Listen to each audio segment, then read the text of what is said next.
এসেছি তখন জিয়াউর রহমান মারা গেছে।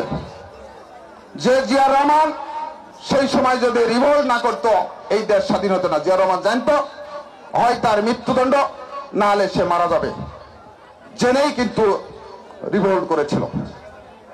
আমিও জানি আমি বহিষ্কার হব, আমার প্রতি নির্যাতন নেমে আসতে পারে, তারপরেও লালপুর বাগাতিপাড়ার জনগণের রায় নিয়ে আমি আগামী পার্লামেন্ট নির্বাচনে প্রতিদ্বন্দ্বিতা করব।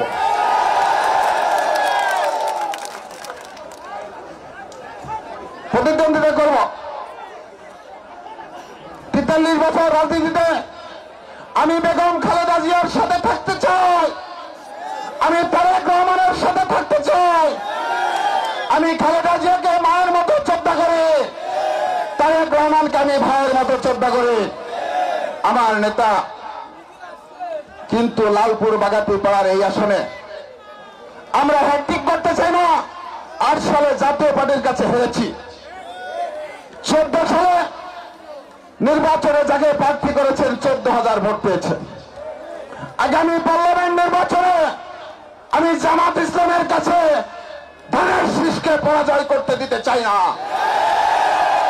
এই কারণেই আগামী পার্লামেন্ট নির্বাচনে দলকে অনুরোধ করব, নেতা কর্মীদের সেন্টিমেন্ট বোঝার চেষ্টা করুন। আর যদি তাই না হয়, এখানে অনেকবার রিক্সা মার্কার বিজয় ইতিহাস আছে, ইগল মার্কার বিজয়ের ইতিহাস আছে। জনতা যদি বলে তাহলে আমি জনতার কাতারে থেকেই আমি নির্বাচন করার জন্য সামনে প্রস্তুতি নিব।